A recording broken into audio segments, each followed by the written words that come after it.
par Patrick Cabane publié le 4 mars 2018 à 8h. Voir les images, ça nous permet de prendre du recul, précise le lieutenant Guillaume, de la caserne de Ménilmontant, Paris. Capture écran. Le premier épisode de ce programme a été diffusé le 22 janvier 2017. La chaîne diffuse à 16h le deuxième volet sur la vie trépidante de 3 casernes. Mon grand kiff, être dans le camion avec le pimpon. Laure, médecin principal à la 12e compagnie d'incendie et de secours de Paris, a les yeux qui brillent à l'évocation de son métier. Depuis mes 7 ans, je voulais être pompier. Mes parents m'ont dit qu'il fallait que je fasse des études. Et je suis devenue médecin chez les pompiers, confie-t-elle. Ce métier, je le vis à fond. Je sais que nous sommes là pour sauver des vies, apporter du réconfort. C'est toute ma vie.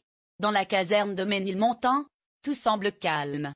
Pour l'instant, plaisante le capitaine D. Nous sommes 30 de garde sûrs, un effectif de 130 toujours prêt à intervenir dès que la sirène retentit. Il faut être très attentif. Un code détermine ceux qui doivent partir en intervention, ceux-là ont 3 minutes pour être prêts. Pour pompiers, leur vie en direct, diffusée le dimanche à 16h. Les caméras de TF1 ont capté en simultané pendant un mois les histoires fortes et humaines auxquelles ont été confrontés les soldats du feu. À Tourcoing, ils sont mobilisés pour une fuite de gaz. Après avoir évacué les riverains, les pompiers approchent au plus près de la fuite, malgré le danger d'une explosion.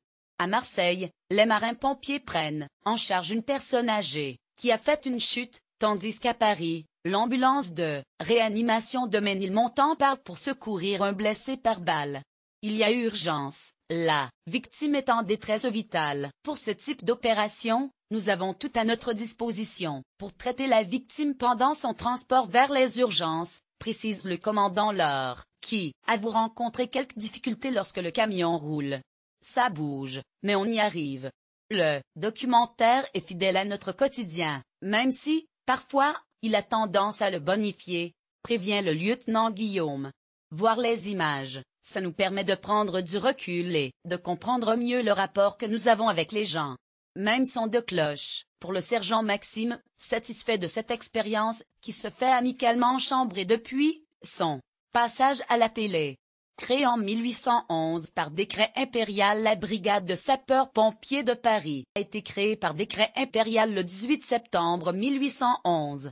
C'est une unité de l'armée de terre, placée sous l'autorité du préfet de police. Forte de 8500 hommes et femmes, elle constitue la plus grande unité de sapeurs-pompiers d'Europe et la 3e dans le monde, après New York et Tokyo.